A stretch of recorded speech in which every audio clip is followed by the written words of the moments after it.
threats we face right now to our Second Amendment rights isn't just the assault weapons ban, but a potential ban on standard capacity magazines.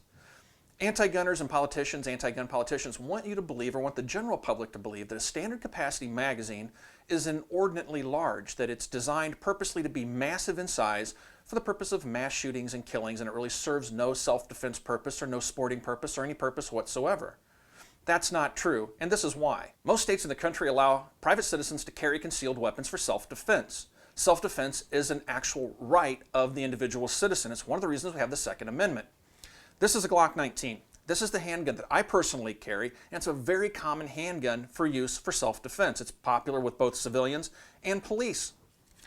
The Glock 19 has a magazine in the grip, as most do, and it holds 15 rounds. It's a standard 15-round magazine. You can see the windows on the back. The reason 15 rounds was selected for this particular handgun is because that's what the grip allows for. It's a standard capacity magazine. It naturally fits 15 rounds into the grip.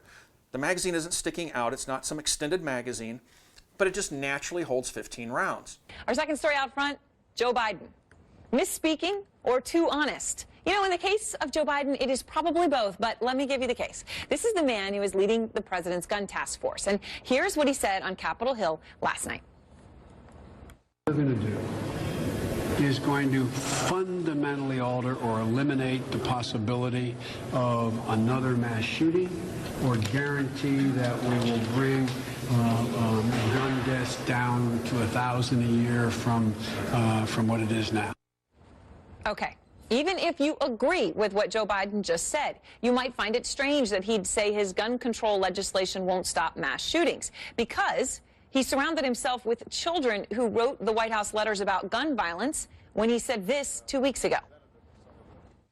We have a moral obligation to do everything in our power to diminish the prospect that something like this could happen again. The anti-gunners would have you believe that magazines over 10 rounds should only be trusted to law enforcement and military. Their rationale is that the police are the first responders, which isn't true. They're the first responders, and they're the ones running to the calls for help. Well, it's true, they do run to the call for help, but by the time they get there, more often than not, the crime has already happened. The person is already dead, they're raped, they're robbed, whatever. They're not the first responder. You're the first responder. I'm the first responder. The police, when they show up, which is optional, the courts have held that the police have no obligation to protect you, only you can protect you.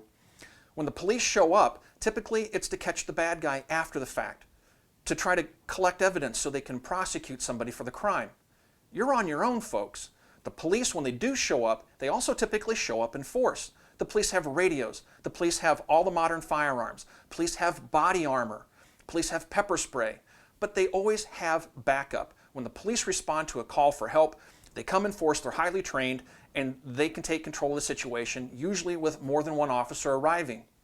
When you're confronted with a bad guy, sometimes, even more often than not, more than one bad guy, you're on your own. You don't have a radio. You're probably not wearing body armor. All you have is your self-defense handgun.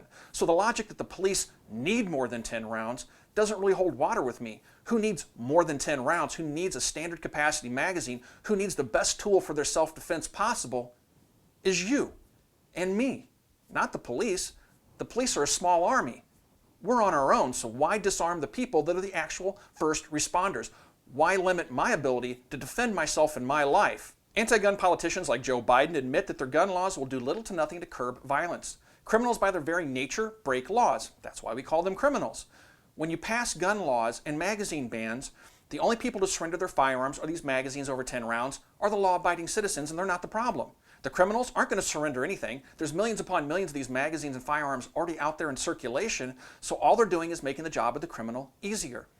Let's take a look at this video clip where a homeowner caught on his security camera a bunch of thugs in a car pulling up to his house with weapons to rob him. Now, do you think this homeowner would have been better served by a 10-round magazine? This is video from a surveillance system overlooking the driveway of the victim's home. You can see the suspects pull up in their car. One of the would-be home invaders fires a shot as he runs into the garage.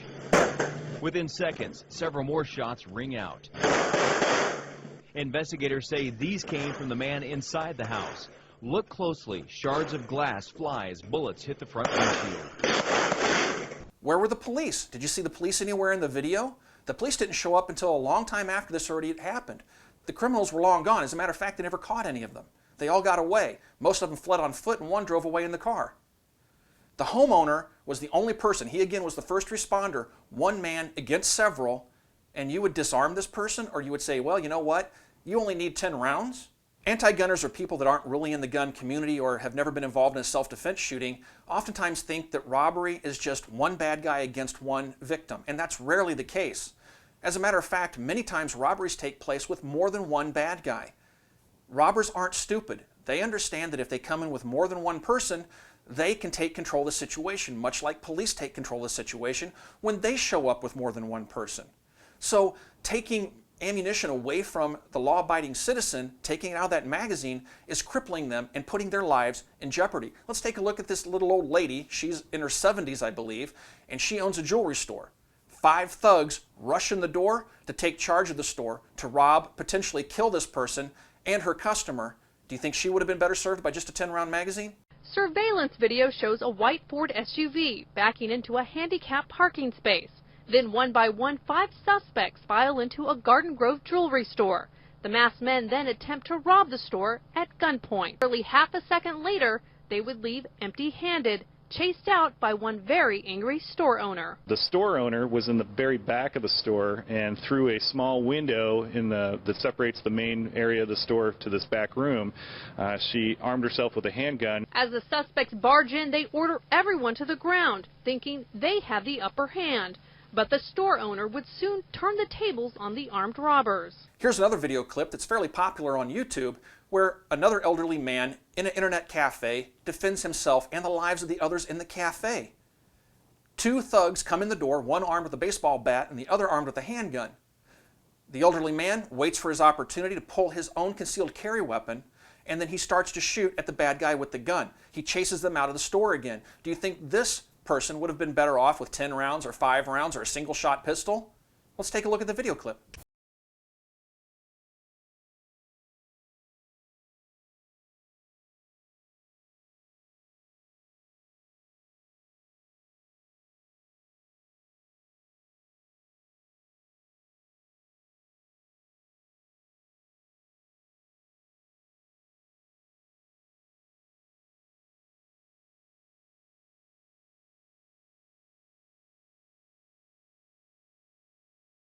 The magazine bans that we face serve absolutely no purpose. The politicians trying to pass them admit that they'll do absolutely nothing to curb gun violence or to stop mass shootings. So they make no sense to me, and I don't understand the logic behind them. Well, actually, I do understand the logic behind them. It's that incremental approach to gun control.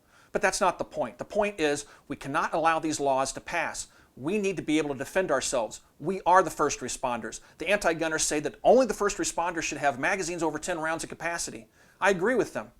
I am the first responder, so don't take my standard capacity magazines away from me and inhibit my ability to protect my life, the life of my family, or those immediately around me. You need to stand up and you need to contact the congressman right now and tell them that you oppose these laws. The magazine ban has a very real chance of passing. The assault weapons ban is still on the table, and it includes a magazine ban as well, but we have laws out there that are being proposed by Luttenberg and DeGette that will take away our ability to defend ourselves with standard capacity magazines. We need to stop those bills right now. I will put a link in the description below that will take you to a website where you can enter your name, your zip code, and it'll automatically send your message to your representatives. If you guys have any questions, you can also find us on Facebook. You can find us on Facebook at www.facebook.com/militaryarms. Please, everybody, like and share this video, spread the word, and help to educate people. We have to make our voices heard. Thanks for watching.